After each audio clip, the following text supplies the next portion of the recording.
마가복음 9장 43절에서 48절까지 말씀 같이 읽습니다. 만일 내 손이 너를 범죄케 하거든 찍어버리라. 불구자로 영생에 들어가는 것이 두 손을 가지고 지옥 꺼지지 않는 불에 들어가는 것보다 나으니라. 만일 내 발이 너를 범죄케 하거든 찍어버리라. 절뚝발이로 영생에 들어가는 것이 두 발을 가지고 지옥에 던지우는 것보다 나으니라. 만일 내 눈이 너를 범죄케 하거든 떼어버리라. 한 눈으로 하나님의 나라에 들어가는 것이 두 눈을 가지고 지옥에 던지우는 것보다 나으니라. 거기는 구더기도 죽지 않고 불도 꺼지지 아니하느니라. 아멘. 주님께서 죄 짓는 사람, 죄에 대해서 말씀하시고 지옥에 대해서 말씀하시면서 거기는 구더기도 죽지 않고 불도 꺼지지 않는다. 사람마다 불로서 소금 치듯 함을 받으리라.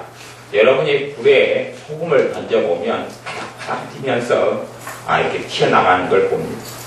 그런 비참함, 지옥 속의 영원한 고통이 하나님을 알지 못하는 사람, 하나님을 섬기지 않은 사람, 예수님을 통하여 죄의 용서를 받지 못하고 구원을 받지 못한 사람들에게 그 비참한 심판이 임할 것을 우리 주님께서 가장 많이 공생의 사역을 하시면서 지옥에 대해서 말씀을 전하셨습니다. 지옥의 그 비참함과 실상을 주님처럼 잘 아시는 분이 아무도 없기 때문에 그렇습니다.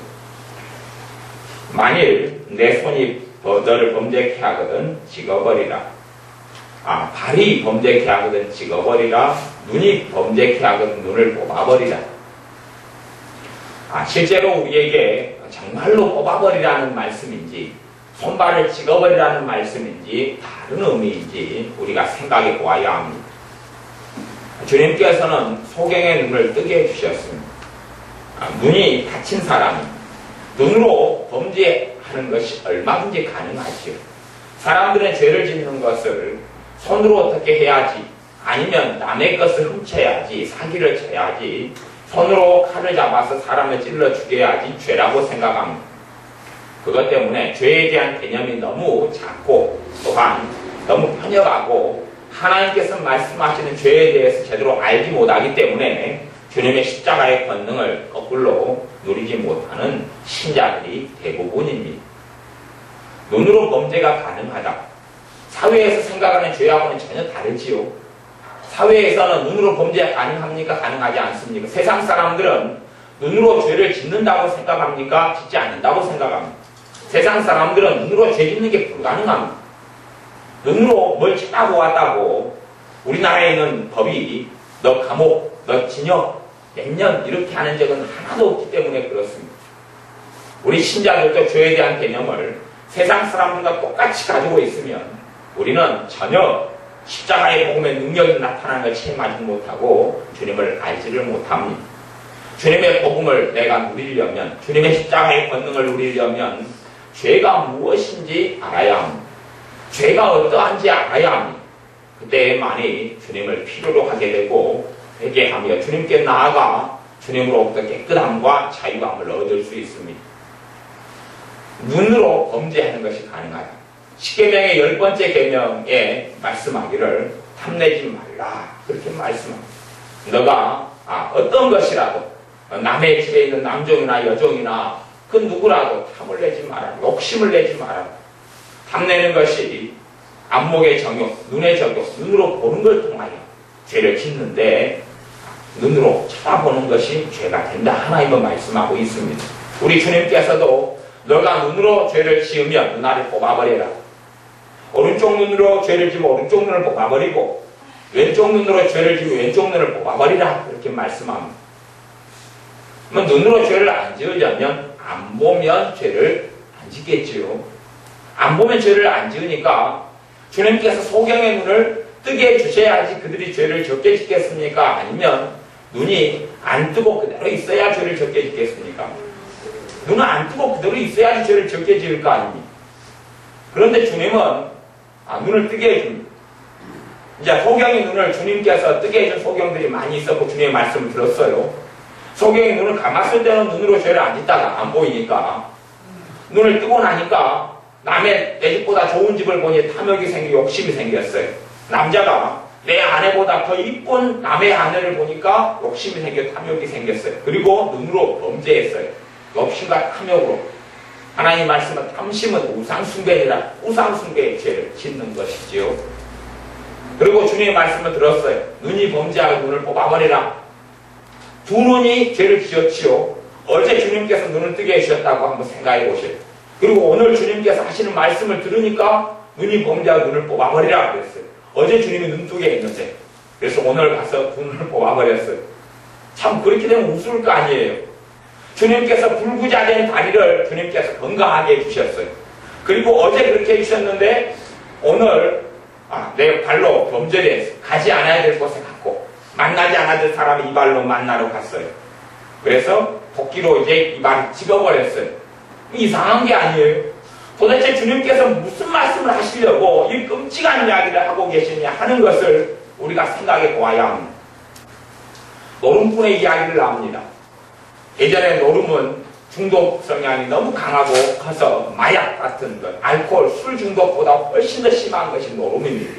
노름이 한번 빠지면 사람이 헤어나올 수 없습니다.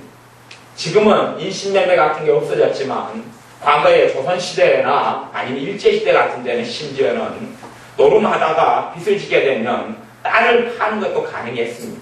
딸도 팔고 집도 팔고 마누라도 파는 것도 가능했던 시대가 있었습니다.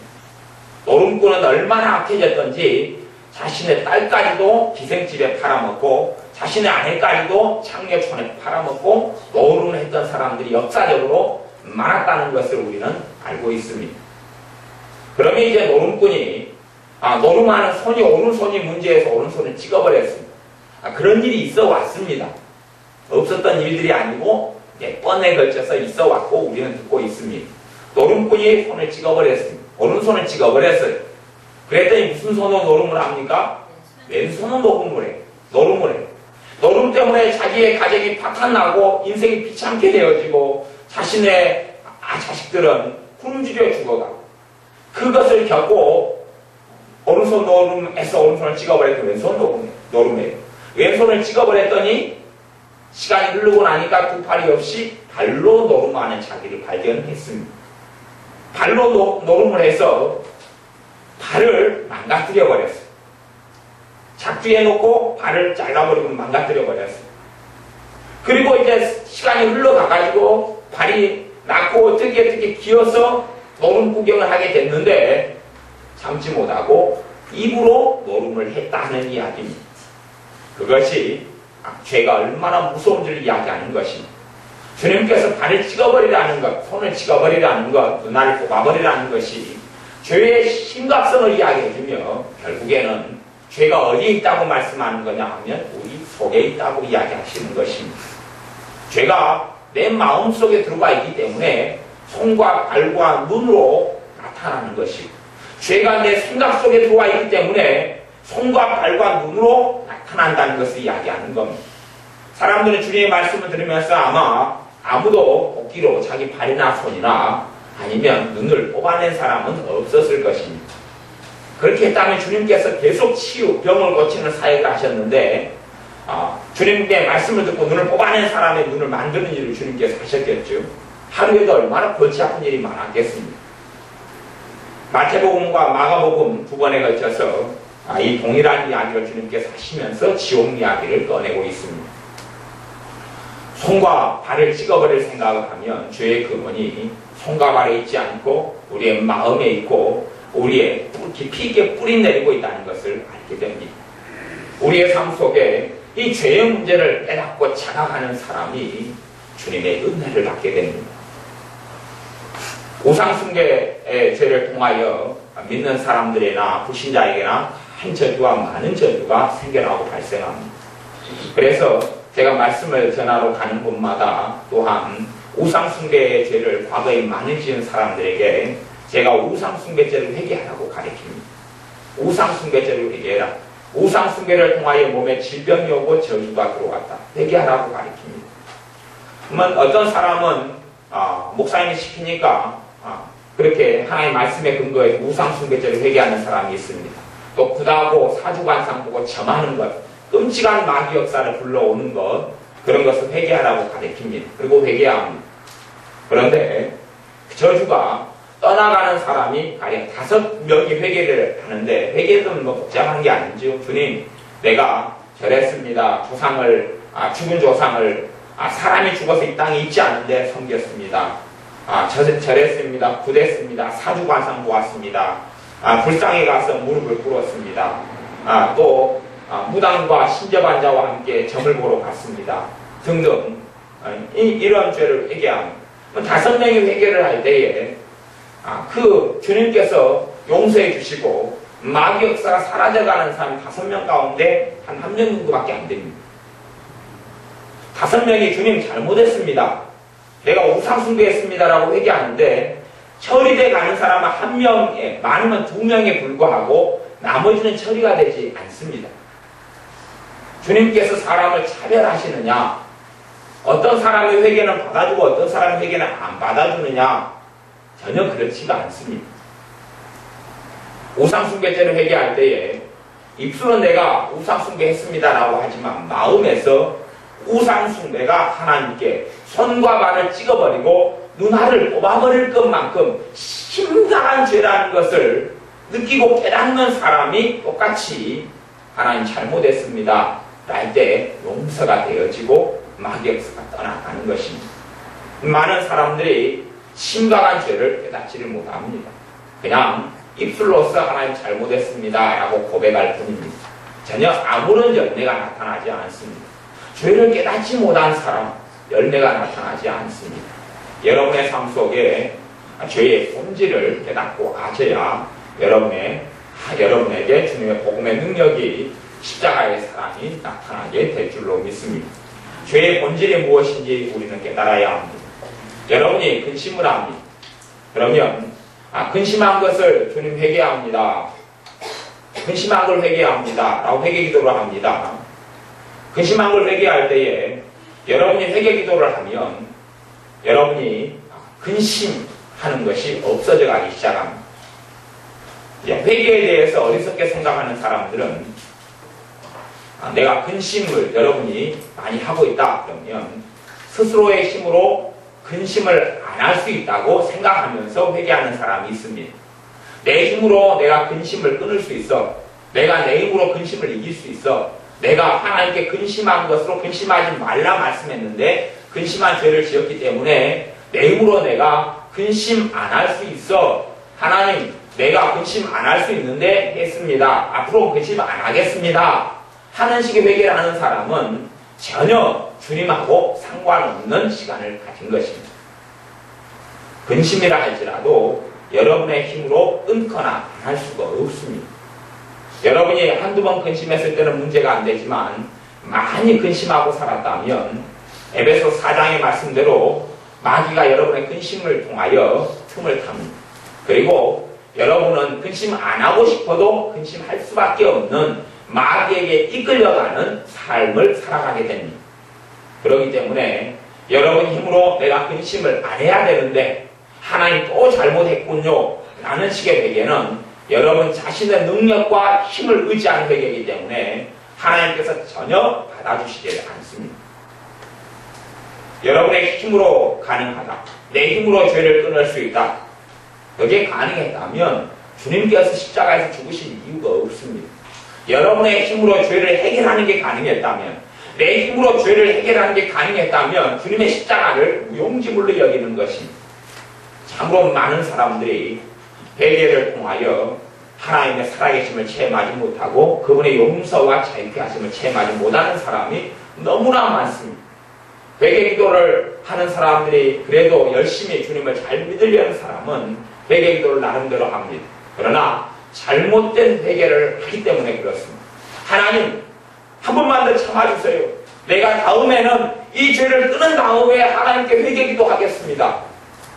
다음에는 이 잘못을 내가 고친 다음에 하나님께 나와 잘못했습니다. 그럴 테니까 한 번만, 두 번만, 세 번만 더 참아주십시오. 그런 회개를 합니다. 자기를 의지한 회개. 십자가의 권능을 체험하지 않는 회개, 잘못된 회개는 그런 회개를 통해서는 죄책감이 생기고 자책이 생기고 내가 또 왜 이런 잘못을 했는가 하나님의 능력을 체험하지를 못합니다.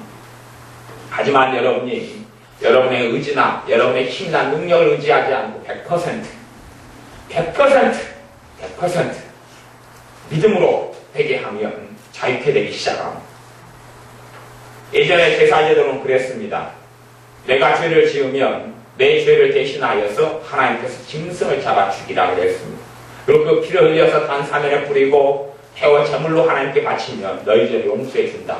그렇게 하나님의 백성들에게 구약시대에 이야기했습니다. 짐승을 잡아 죽이게 했던 첫 번째 일은 짐승에게 죄를 지은 사람이 손을 얹었습니다. 이걸 안수라 그럽니다. 짐승의 머리에 안수를 합니다. 죄를 지은 사람이. 그러면 그때에 하나님께서는 이 사람에게 있는 죄가 안수를 통하여 짐승에게 옮겨지게 합니다. 안수를 통하여 이 사람의 죄가 짐승에게 넘겨지고 이 사람은 이제 이 사람의 죄의 짐을 짐승이 짊어지고 어린 양이든지 소든지 염소든지 그리고 죄를 이 소가 염소가 지었기 때문에 죄를 짊어지고 있어서 죽여버립니다. 그리고 이 사람은 대신하여 양과 염소와 어린 양이 죽었는데 끝나게 됩니다. 이것이 회개였습니다. 우리가 회개하는 것은 내 손을 우리의 어린 양 대신 나의 죄를 짊어져 주시는 우리 주님께 손을 얹는 것입니다. 그리고 누구의 죄를 넘겨주는 것입니까? 내 죄를 예수님께 넘겨주는 것입니다. 여러분의 죄에 대한 대가를 여러분이 짊어질 수도 없고 여러분의 죄를 스스로의 힘도 끊을 수가 없습니다. 끊을 스스로의 힘으로 죄를 정리할 수 있다는 어리석은 사상 복음이 아닙니다. 믿음을 통해서 예수님께 죄를 넘겨주어야 합니다. 그러면 깨끗게 됩니다. 근심 같은 경우가 근심의 죄를 해결을 하고 주님께 근심의 죄를 넘겨주면 어제는 내가 근심을 10개를 했어요. 10개를 했는데 근심죄를 넘겨주고 나면 근심을 여러분이 하고 싶어 합니까? 아니면 안 하려 그러는데 근심이 됩니까? 안 하려 그러는데 근심이 되죠. 누가 근심을 사탕처럼 아니면 외식 가는 것처럼 야 근심하고 나니까 너무 기분 좋다. 영화 보는 것처럼 근심하고 나니 속이 시원하다. 그런 사람은 아무도 없을 것 아닙니까? 근심을 하나님을 안 믿는 사람이든 믿는 사람이든 다 안 하려고 그럽니다. 근심은 괴로운 것이거든요. 근심을 하고 나면 마음이 힘든 것입니다. 근심을 다 안 하려고 그럽니다. 안 하려고 그러는데 근심이 되는 거지요. 근심을 죄를 회개하면 어제는 안 하려고 그랬는데 근심이 10개가 되다가 주님께서 내 회개를 받아주시면 오늘을 지나는데 근심이 이제 4-5개밖에 안 남은 나를 보게 됩니다. 어제보다 근심이 줄어들어 버려요. 왜 한 번 회개했는데 100% 이렇게 다 정리되지 않는지는 모르겠습니다. 그건 깊이 있게 따지면 아마 믿음과 죄에 대한 깨달음의 문제 그런 것에 좌우되지 않는가 싶어요. 그까지는 비밀이어서 알 수가 없습니다. 그런데 회개가 제대로 되면 회개에 대한 열매가 맺히게 됩니다. 내가 근심죄를 회개했습니다. 근심이 줄어들어가는 나를 발견합니다. 제가 좀 짜증과 신경질이 좀 있습니다. 짜증과 신경질이 있어요. 그래서 이봉 교사님이 목사님 짜증과 신경질이 좀 있어서 이걸 회개해라 그랬습니다. 그저께 제가 그렇지 내가 요즘에 좀 짜증이 좀 있지 뭔가를 가르치다가 말귀를 못 알아보면 신경질이 나더라. 맞아요. 회개해야지. 그리고 하나님 내가 짜증을 회개합니다. 신경질을 회개합니다. 그랬더니 신경질이 줄어들었을까요? 안 줄어들었을까요? 안 줄어들었습니다. 그러면 이제 그래서 제가 고민합니다. 신경질 짜증을 회개했으면 정확하게 했으면 줄어들어야 되죠. 근데 안 줄어들었어요. 그래서 저는 회개의 원리를 아니까 이게 어떻게 하는 거지? 그리고 어제 이제 엑스배공원에 신방을 갔다가 오는 길에 걸어오면서 고락산을 통해서 넘어오면서 다른 회개를 했어요. 어떤 회개냐 하면 내가 사사건건 다른 사람들을 똑바로 살게 하려고 끼어들기를 잘했어요. 간섭죄를 많이 지었어요. 그게 생각이 난 거예요. 하나님께서는 너희가 남의 일에 간섭하는 죄를 짓지 말라 그랬어요. 어떤 건 끼어들어야 되는데 어떤 건 안 끼어들어야 돼요. 끼어들다 보면 죄니까 마귀가 틈을 타고 역사를 해요. 그래서 말을 많이 하는 사람의 직업을 가진 사람은 간섭죄를 많이 지어서 마귀 역사가 저주가 많습니다. 인생에. 말 많은 사람은 꼭 말 많은 사람들 남의 일에 간섭하고 남의 일에 끼어드는 말 많은 사람은 간섭죄가 많아서 그걸 통하여 짜증, 분노, 원망, 우울, 근심, 염려, 절망이 참 많이 들어옵니다. 제가 걸어가면서 내가 간섭죄를 지었지. 그리고 간섭죄를 회개했습니다. 목사님과 여기서도 끼어들고 싶고 저기서도 끼어들고 싶지 않습니까? 왜 집사님 이렇게 사세요? 이렇게 살면 안 됩니다. 끼어들고 싶어서 많이 끼어들고 살았단 말입니다. 제가 간섭죄 설교를 한 것이 한 2년 전, 그리고 옛날에 한 오래전에도 간섭죄 설교를 했어요. 그러니까 간섭하는 것이 죄라는 걸 성경에 2번을 이야기하고 있고, 베드로 사도를 통하여 디모데에게 사도 바울을 통하여 2번을 이야기하고 있고, 간섭죄를 정확하게 한 것이 97년도입니다. 그걸 참견이. 제가 그때 기도원을 이봉용사님 사회 가면서 같이 이제 말씀도 전하고 설교했을 때가 97년인데, 기도원에 사람들이 이렇게 와서 치우기도 받고, 많이도 쫓겨나가고, 그렇게 하나님 은혜를 받고 있는데, 그렇게 하는데 제가 사사건건 나도 모르게 참견을 하더란 말이에요. 나도 모르게 말을 끼어들어요, 남 일에. 이게 무슨 일이냐? 그리고 참견했던 죄를 회개하니까 남 일에 끼어드는 제 행동이 없어져 버리는 거예요. 와, 이게 죄였구나. 그때 깨닫고 이것이 사실은 참견죄가 간섭죄라는 걸 알게 되었습니다. 제가 간섭을 하다 보면 성령의 역사를 안 하시고, 그러면 상대방이 말귀를 못 알아보니까 짜증나고, 그래서 내 짜증이 나고 신경질이 나는 것이 죄의 뿌리가 아니었고 이것은 열매였구나. 그러니 뿌리가 되는 죄가 간섭죄였구나. 그리고 간섭죄를 회개하니까 이것이 이제 없어져가요. 짜증도 신경질, 거기에서 생긴 짜증과 신경질은 없어져가요. 내 힘으로 내가 간섭하는 죄를 어느 선을 넘어섰는데 내 힘으로 죄를 끊을 수가 없습니다. 우리의 회개는 주님의 십자가를 100% 의지하는 것입니다. 근심을 이제 우리가 회개를 합니다. 그러면 회개에 대한 열매로 근심이 없어진다 그랬어요. 왜냐하면 회개한 것만큼 주님의 피가 우리를 깨끗하게 하기 때문에 그렇습니다. 깨끗하게 해요. 그리고 회개가 없어져요. 죄가 없어지고 근심이 사라져갑니다. 그리고 깊이 들어가면 근심으로 역사하는 악한 원수 마귀도 쫓아내야 되는 필요성도 근심이 고질적으로 있는 사람은 꼭 필요합니다. 그럼 근심을 회개해도 없어지지 않는 사람이 있어요.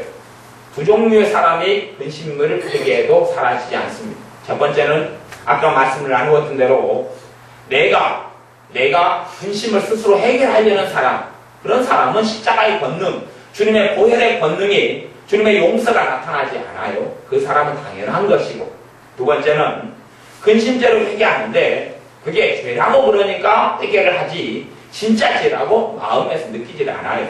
마음에서 깨닫질 않아요. 그런 사람은 전혀 해결이 안 되지요. 그게 가능했다면 아마 제가 녹음기를 사용해서 녹음을 시켜놓는 것도 될 거예요. 녹음을 시켜놓고 하나님 근심죄를 회개합니다 해놓고 오토로 하루 종일 나 대신 이 녹음기가 내 목소리를 가지고 하나님께 회개하게 하면 될 거 아니에요. 그러면 될 텐데 하나님 우리의 마음의 회개만 받아주시니까 내가 근심이 죄라는 것을 깨달아야 돼. 그럼 근심이 왜 죄가 되느냐? 여러분 하나님의 자녀입니다. 그러면 하나님께서 여러분을 도우신다 약속했고 하나님은 도우십니다. 그런데 하나님이 도우실 수 없는 것은 여러분과 하나님 사이의 죄가 가로막혀서 도우실 수 없다라고 이야기합니다. 하나님이 나를 도우신다고 이야기했는데 내가 근심을 해요. 그러면 무슨 죄입니까? 하나님을 믿지 않는 불신앙의 죄입니다. 불신앙의 죄로 하나님이 진노하신다고 이야기했습니다. 여러분의 자식에 대해서 근심이 생겨요. 그러면 하나님께서 내 자식을 돌보실 것을 내가 하나님 말씀을 정면 반박하고 부정하고 안 믿는 것입니다. 그렇기 때문에 불신앙의 죄가 되어서 죄가 큰 것입니다. 그렇기 때문에 불신앙의 죄가 되어서 죄가 큰 것입니다. 사실은 죄의 본질은 불순종의 죄와 불신앙의 죄가 죄의 본질입니다. 내가 두려워해요. 내가 큰 사고가 있을까봐 두려워하고, 내가 더 비참하게 될까봐 두려워하고, 내 자녀들에게 더 큰 일이 일어날까봐 두려워하고, 내 인생의 삶 속에 더 비참한 일이 있을까 두려워해요. 하나님의 말씀은 하나님은 너희의 피할 바위시요 피할 산성이라, 너희의 보호자시라. 엄마가 자기 젖먹이 자식을 잃어버려도 하나님 아버지는 하나님의 자녀를 잊어버리지 않는다 말씀했는데, 그 말씀에 대하여 우리는 그렇게 이야기하는 것입니다.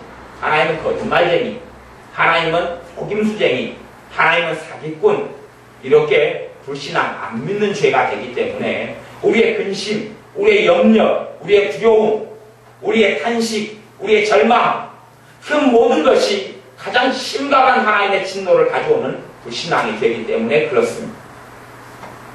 우리의 죄의 근원에는 불신앙이 있습니다.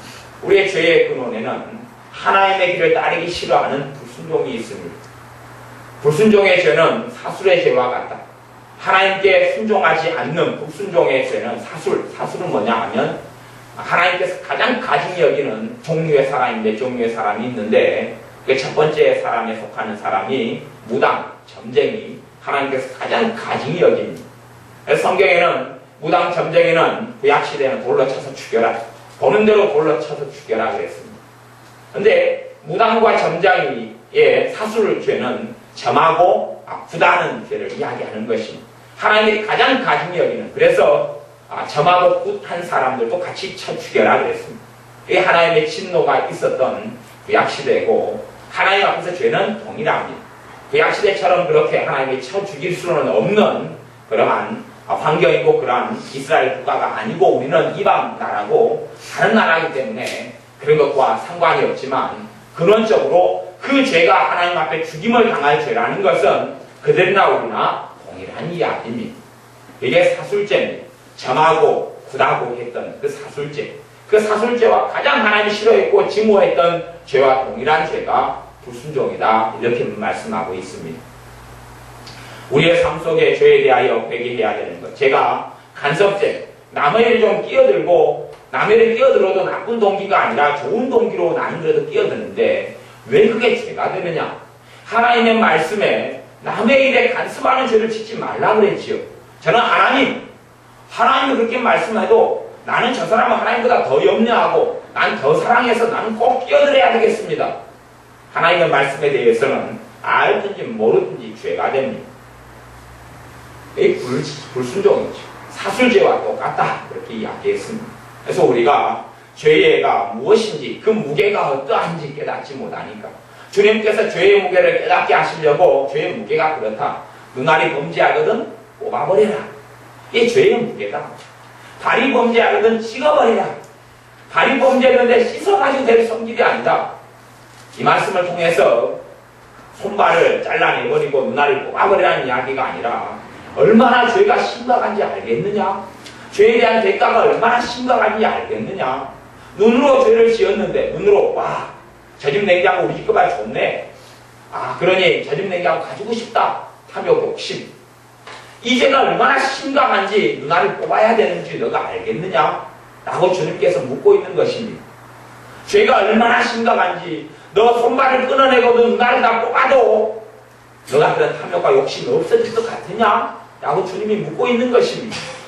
주님이 아니면 죄의 근원이 끊어내질 수도 없고 또한 해결될 수도 없습니다. 우리의 회개는 자유케 하는 회개입니다. 여러분이 주님을 의지하여서 회개하면 자유케 되기 시작합니다. 환경을 통해서 하나님께서는 우리에게 어떻게 해라 라고 말씀하는 경우는 극히 드뭅니다. 그렇기 때문에 환경을 통해서 하나님의 음성을 들으려고 하는 사람은 마귀에게 끌려가서 자빠지고 넘어집니다. 예전에 그런 일이 있었습니다. 요나라는 선지자가 하나님께서 너 니느웨로 가서 심판을 선포해라 그랬더니, 요나라는 선지자가 니느웨에 가기 싫었습니다. 가기 싫어서 하나님 말씀을 거역해서 도망갔더니 마침 자기가 도망가려고 하는 그곳으로 가는 배가 기다리고 있었습니다. 성경 요나서에 보면 마침 다시스로 가는 배가 있었다. 아마 요나 선지자는 그렇게 생각했을지 모르겠습니다. 하나님께서 내가 니느웨에 가서 하나님 말씀에 심판을 선포하지 않고 불순종하는 것을 봐주시는 모양이다. 마침 배가 있는 거 보니까 하나님 인도하시는 모양이다. 라고 생각했는지도 모르겠습니다. 마침 다시스로 가는 배를 타고 갔더니 가서 배는 풍랑에 만나고 요나 선지자는 물속에 빠뜨려져서 물고기가 기다리고 있다가 잡아먹습니다. 그리고 물고기 뱃속에 요나 선지자 들어가서 거기에 3일 밤낮을 죽을 고생을 합니다.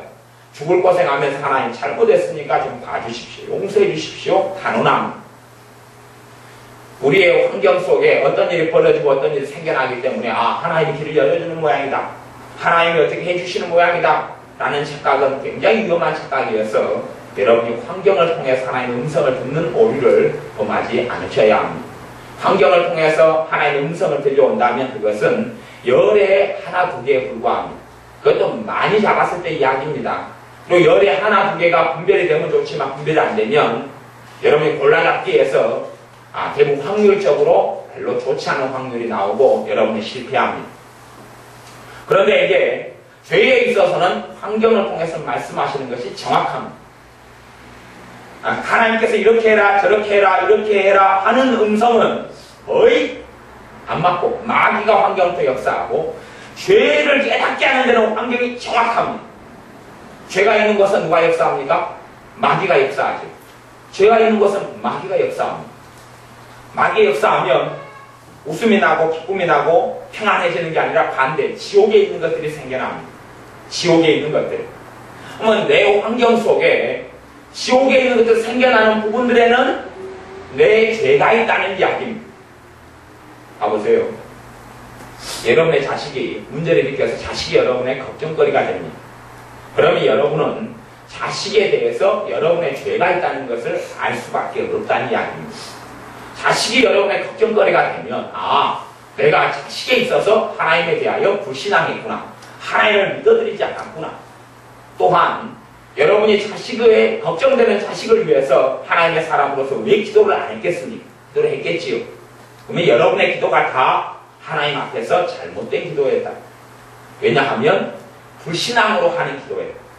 믿음으로 하는 기도가 아니었다. 왜 응답되지 않았으니까? 그것을 알 수가 있습니다. 기도도 잘못했고 믿음으로 안 했으니까 그것도 죄고 믿음으로 하지 아니한 모든 것이 죄니라. 믿음의 기도가 아니면 기도만큼 죄를 짓습니다. 믿음으로 하지 아니한 찬양 죄입니다. 믿음으로 하지 아니한 회개기도 죄입니다. 믿음으로 하지 아니한 예배 죄입니다. 믿음으로 하지 아니한 선행 죄입니다. 불신자가 아무리 선행을 많이 해도 선행이 다 죄입니다. 왜요? 하나님을 영화롭게 하지 아니한 선행이기 때문에 그렇습니다. 사람들은 착하게 살고 선행하면 자기는 좋은데 하나님 보내줄 거야. 천만에요. 그건 아무 상관없습니다. 선행을 함으로 자기가 영광받지 어떻게 하나님이 영광받습니까? 하나님은 높아지는 선행이라야만이 하나님이 선행을 인정해 주십니다. 내가 착한 일 해놓고 붕어빵 장사에서 이어 기탁에서 와 저 할머니 대단하네 박수를 받았는데 하나님과 무슨 상관이 있단 말입니까? 그런 선행은 악행보다는 낫겠지만 그 사람이 생각하는 정도의 선행과는 전혀 진실은 다른 것입니다. 우리가 환경 속에서 자식에 대한 근심이 생기면 나는 자식에 대하여 하나님을 믿어드리지 못했고 믿음의 기도를 하지 못했고 맡기지 못했다. 자식이 내 우상이 되었다.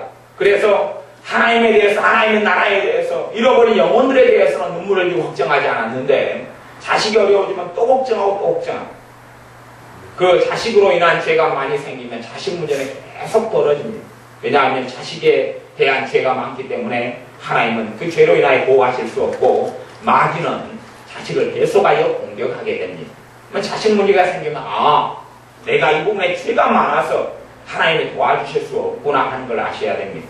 직장 문제가 어떤 사람은 계속 생깁니다. 그러면 직장 관련해서 무엇을 많이 지었다는 이야기입니까? 죄를 많이 지었다는 이야기입니다. 죄를 많이 지었으면 직장에서 용서 못한 사람도 있을 것이고 또한 직장에 관련해서 내가 상처를 많이 받았는데 그 사람이 마귀를 통해 하는 것을 사람이 하는 걸 받아들여서 그 사람이 다 원망을 품고 있고 아니면 직장에 대해서 하나님 믿어드리지 못한 것 여러 가지의 죄가 얽히면 직장에 대한 문이 안 열릴 수도 있습니다.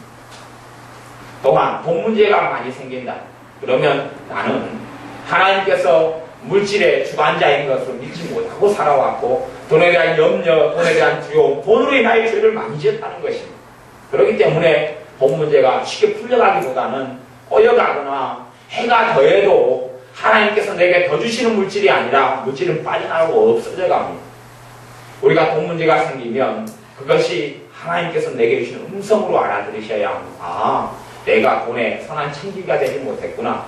아, 돈에 있어서 하나님께서 주시는 돈으로 알고 감사하지 못했고, 또한 물질 문제에 있어서 하나님을 신뢰하지 못했고, 이 물질 문제에 있어서 두려워하고 불안하고 절망하고 탄식하고 눈물을 흘리고 그랬구나.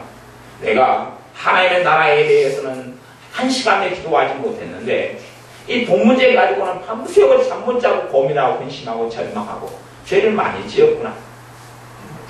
여러분의 남편이 항상 여러분의 근심거리가 되고 힘들게 자주 한다면 그 남편에 대하여 여러분이 죄를 많이 지었다는 이야기입니다.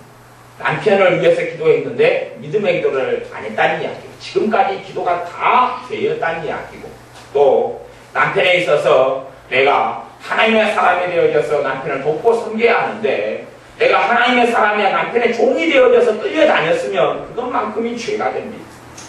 또한 남편을 하나님 자리에 앉혀버린 문제, 남편이 우상이 되어서 하나님 자리에 앉혀버렸어요. 남편이 우상이 아닌 사람은 남편이 염려를 가져와도 그게 염려로 마음을 사로잡지를 못합니다. 왜냐하면 하나님의 평강이, 하나님을 첫 번째 자리에 모시고 있는 사람은 하나님의 평강이 마음을 지키고 있기 때문에 그렇습니다. 그런데 남편이 문제를 일으키면 그때부터 하나님을 쫓아내버리고 남편을 첫 번째 자리에 집어넣어버립니다. 그러니 남편에 의한 문제가 내 마음을 사로잡아버리지. 거꾸로 아내에 대한 이야기도 똑같습니다. 시어머니가 나를 자꾸 힘들게 하면 나는 시어머니 사이에 죄를 많이 지었다는 이야기입니다. 시어머니를 내가 예수님의 이름으로 사랑하지도 못했고 섬기지도 못했고 시어머니의 관계 속에 내가 염려했고 불안했고 절망했고 좌절했고 과거의 죄를 해결하지 못한 상태에서 현재에 얼마나 그 관계나 일들 속에 하나님이 축복하실 수 있다는 이야기입니다. 그렇게 될 수가 없습니다. 과거의 것들을 처리해야 됩니다. 무엇으로 처리합니까? 회개로 처리합니다. 그러면 마귀 역사가 저주가 떠나가기 시작합니다. 여러분의 건강 문제가 계속 일어난다면 여러분은 건강에 있어서 주님을 믿어드리지 않았다는 이야기고 그 죄가 많을수록 치유기도를 해도 치유의 역사가 나타나지 않을 경우가 많이 있습니다. 여러분이 병원에 갈 일이 자주 있고 약으로 병원의 도움을 통해서도 효과가 별로 없다면 여러분은 이 건강 문제를 가지고 끊임없이 염려, 끊임없이 절망하고 끊임없이 하나님 믿어드리지 않았던 그 죄가 많이 있다는 이야기입니다. 이것을 회개하고 나면 그리고 치유기도를 받고 주님께 건강을 위해 기도하면 여러분의 건강은 더 빨리 더 신속하게 좋아질 것이고 여러분은 건강 때문에 눈물을 흘리고 애통하는 일이 줄어들고 없어지게 될 것입니다. 여러분의 골치가 머리가 찌끈거리고 아프고 자주 두통이 여러분의 머리를 사로잡는다면 여러분에게 이 머리로 했던 죄가 많다는 이야기입니다. 무슨 죄입니까? 생각으로 지은 죄가 많다는 이야기예요. 생각으로 지은 죄가. 생각으로 지은 죄를 회개하면 두통이 좀 없어집니다. 그리고 조금 있으면 다시 생기지요. 지금 얼마 전에 생각으로 지은 죄를 회개했는데 옛날부터 지은 죄를 어떻게 하고요? 그걸 회개를 해야지 두통이 없어지고 시원해지고 깨끗해지는 것입니다. 깨끗해져요. 내가 우울한 마음이 계속 생겨요. 그러면 우울한 마음을 마귀로부터 계속 받아들인 죄가 있습니다. 회개에 가면 정상적으로 회개에 가면 우울함이 떠나가고 없어져 가기 시작합니다. 그런데 그게 없어지지도 않는 경우는 어떤 경우냐 하면 우울함의 죄의 근원을 모르기 때문에 그렇습니다. 하나님께서 말씀하시기를 우리 주님께서도 말씀하시기를 내가 세상 끝날까지 너와 함께 있으리라 그랬습니다. 우울하다는 이야기, 외롭다는 이야기, 쓸쓸하다는 이야기고 아무도 나를 알아주지 않는다는 이야기고 슬프다는 이야기, 괴롭다는 이야기고 내가 함께 하시는 주님, 나를 사랑하시는 주님을 체험하고 만나고 믿기보다는 우울을 통해서 우울한 생각, 우울한 마음을 통해서는 거짓된 것들을 끊임없이 하나님의 말씀 진리를 대신 받아들인 죄가 있다는 이야기입니다.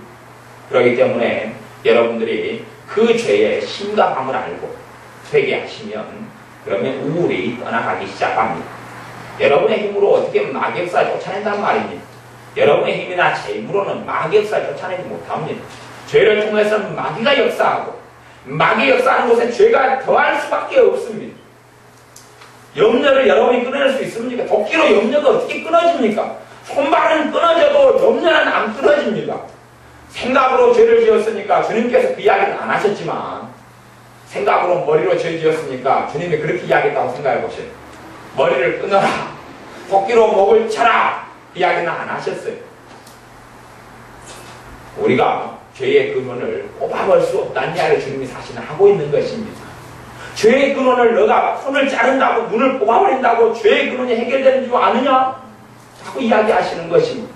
그리고 오히려 사람들에게 큰 고민거리를 안겨주시는 것입니다.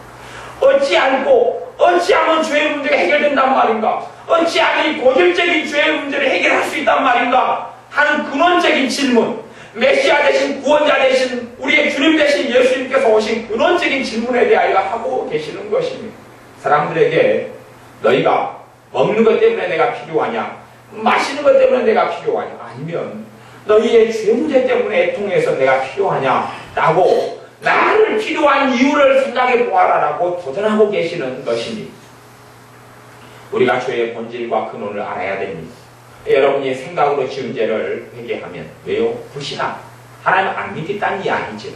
그래서 끊임없이 고민하고 했던 것을 회개하기 시작하면 과거도 계속 돌아가야 됩니다. 그런다고 해서 구구절절히 생각나는 것만 회개하면 되지 구구절절히 다 기억해낼 수 없습니다. 하지만 여러분이 신실한 마음으로 주님 의지하고 회개하면 머리로서 생각이 머리가 맑아져 가기 시작합니다. 그러면 여러분이 내가 잘 회개하고 있구나. 염려를 제대로 회개하고 있으면 염려가 사라져가기 시작합니다. 잘하고 있구나. 내가 분노 섬기려고 한 번씩 막 중치가 막히고 솟아오르는 것, 화병이 솟아오르는 것, 이걸 회개하면, 그래 잘 회개하면 사라져가는 거예요. 없어져 가요. 그렇기 때문에 진리를 알지니 진리가 너희를 자유케 하리라 말씀하셨습니다.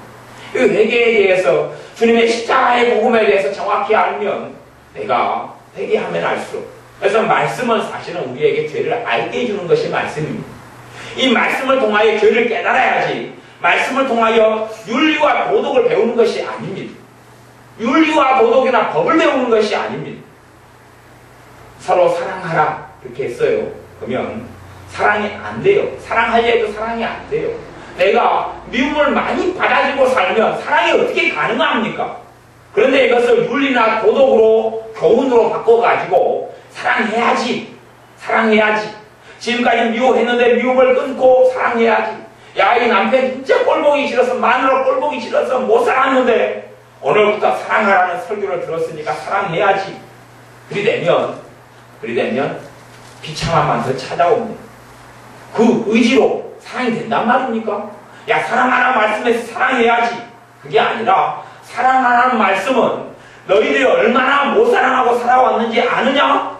사랑하려면 내게로 돌아와야 된다. 나 의지하고 회개해야 된다. 사랑하지 않았던 것을 라고 말씀하시는 것이에요. 성경 66권의 말씀들이 하나님의 말씀인데 죄를 깨닫게 하고 회개할 때에 이 말씀이 지켜지고 말씀이 행해집니다. 근심을 안 하려고 애쓰는 게 아니라 근심이 안 되어진다는 이야기입니다. 근심이 안 하게 되어져요. 평안하려고 애쓰는 게 아니라 평안하게 되어지고, 본 문제를 해결하려고 애쓰고 발버둥치고 기도하는 게 아니라 풀려가기 시작합니다. 두려워하지 않으려고 애쓰는 게 아니라 두려움이 사라져 가요. 그냥 사라져 갑니다. 주님께서 깨끗게 하시기 때문에 그렇습니다. 회개를 통하여 어린 양 대신 주님에게 죄를 넘겨주기 때문에, 어린 양 대 주님께서 자신의 피로 죄를 씻고 깨끗하게 하기 때문에 그렇습니다. 요한일서 1장 9절 말씀에 너희가 너희 죄를 자백하면 저는 미쁘시고 의로우사 너희 죄를 사하시며 모든 불의에서 너희를 깨끗게 하실 것이요. 그러나 너희가 죄 없다 하면 스스로 속이고 하나님을 거짓말하는 자로 만드는 것이다. 하나님을 거짓말장이로 만드는 것이다. 그러니 너희가 죄가 있다는 것은 반드시 알아라. 대신에 그 죄를 자백하고 나아가면 용서해 주실 것이다. 깨끗하게 해주신다. 사해 주신다. 죄를 용서해 주심으로 마귀 역사가 떠나갑니다. 저주가 떠나갑니다. 마음의 범민들이 내게 끊임없이 일어나면 마음의 범민을 주님 대신에 계속하여 마음속에 받아들인 줄을 회개하면 범민이 사라져갑니다. 받아들인 것이 죄지요. 왜요? 하나님 대신에 내가 그것을 선택한 것 아닙니까? 마음에 범민이 있을 범민대로 내가 살아가잖아. 하나님께 순종하기보다는 걱정거리대로 내가 움직이고 두려움대로 내가 걸어가고, 여러분이 마음이 답답해지면 하나님 말씀대로 가는 게 아니라 답답함을 받아들인 다음에 답답해진 마음을 가지고 답답하니까 바람 쐬러 가야 되겠다. 그렇게 하고 마음에 시키는 대로 살아가잖아요. 하나님 말씀에 순종하기보다는. 그러면 답답함이 계속 자주 찾아옵니다. 하나님, 내가 답답함을 회개하고, 답답함이 죄가 되는 것이요. 죄의 근원이 무엇인지 알겠지요. 답답하게 되어진다는 이야기는 하나님은 내게 사랑으로 역사하시고 평안으로 역사하시고 기쁨으로 역사하시고 오래 참음으로 역사하시고 자비와 양성과 충성과 온유와 절제로 역사하시는데 하나님의 것이 아니라 마귀의 것을 받아들인 것입니다. 천국에 있는 사람들이 어떻게 답답해 하겠습니까? 지옥에 있는 사람들에게 있는 게 답답함입니다. 이런 것 사소한 것들이 여러분의 삶을, 우리의 삶을 무너뜨립니다. 사소한 것들 같지만 죄의 무게를 따져볼 때는 차이가 없습니다. 그러니 여러분들의 삶 속에 천국에 있지 아니한 것들, 그것이 죄라는 것을 깨닫고 회개할 때에 사라져가기 시작합니다. 그렇게 되므로 와, 정말 주님이 나 사랑하시는구나 라고 체험할 수 있습니다. 여러분의 고질적인 죄, 고질적인 해결되지 않고 자주 반복해서 회개하는 것은 사실 회개가 거의 잘 되질 않습니다. 문제는 주님에게 있지 아니하고 여러분은 그 회개를 반복적으로 또 하면서도 주님께서 용서해 주실 것을 안 믿기 때문에 그렇습니다. 이미 불신앙이 깊이 있게 뿌리내려버리고 고질적으로 했던 회개에 있어서는 여러분의 행동을 의지하고 내가 10년 동안 이 잘못을 회개했는데 또 내가 짓고 있는데 과연 용서해 주실 것이냐 하는 내 행위를 끊임없이 의지하기 때문에 고질적으로 반복했던 회개에 있어서는 잘 처리되지 않는 경향이 있습니다. 그것은 여러분이 믿음의 선한 싸움을 싸워야 죄하고 싸우는 게 아니라 여러분이 불신앙, 믿지 않았던 거 회개하면서 주님 앞에 믿음으로 나아가야 한다는 이야기입니다. 믿지 않는 마음을 쫓아내고 물리치고 주님의 십자가를 믿고 주님의 사랑을 믿고 계속을 믿고 나와 회개할 때에 고질적인 부분들의 죄들이 해결되고 용서받으며 또한 저주가 떠나가고 마귀 역사가 떠나가게 되는 것입니다. 그러므로 회개는 우리를 죄에서 자유하게 합니다. 회개는 저주에서 자유하게 하고 회개는 우리를 질병에서 자유하게 합니다. 회개는 우리를 마귀에게서 자유하게 만듭니다. 여러분이 회개를 통하여 자유를 누리시기를 바랍니다. 진짜 제대로 정확하게 회개했으면 없어져 가지요. 없어져 가면 내가 잘하고 있구나. 있어져 가고 계속 그 자리에 있고 꼼짝도 않고 회개했는데 그대로면 내가 주님 안 믿었구나. 얼마나 내가 이거 회개하면서 주님을 안 믿었는지 불신앙을 다시 회개해야 됩니다. 그렇게 할 때에 성령님께서 도우시고 여러분의 삶 속에 하나님 믿고 사는 것이 천국이구나 고백할 수 있을 줄로 믿습니다. 기도하겠습니다. 아버지 하나님, 우리가 죄가 죄인 줄 알지 못하고 살아왔던 어리석은 삶을 고백하며 회개합니다. 또한 회개를 통하여 십자가 복음의 능력을, 그 위대함을, 그 하나님의 사랑의 놀라움을 체험하지 못하고 어리석은 회개를 하면서 인간적이고 사변적이고 또한 종교적이고 주님의 대속을 프로 의지한 회개가 아니라 내 의로서 단지 자책할 뿐인 어리석은 회개를 많이 하여 십자가 복음의 권능이 나타나지 않은 어리석음과 악함을 회개합니다. 이제는 우리가 온전한 회개를 배우게 하시고 이 시간에 기도할 때에 우리가 회개해야 될 것들, 내게 매이고 묶인 환경 속에서 풀리지 않는 부분들, 고통스럽게 하는 부분들에 내 죄가 가득이 많다는 사실을 깨닫고 알아 회개함으로 환경의 문제들이, 환경의 어려움들이 풀려나가며 떠나가는 하나님의 큰 은혜를 누리게 하시되 무엇보다 우리 안에 주님께서 임하시고 좌정하시며 주님의 나라가 내 심령에, 내 가정에, 우리의 이웃과 형제들에게 나를 통하여 빛과 소금 된 나를 통하여 나타나게 하옵소서. 예수님의 이름으로 기도하옵나이다. 아멘.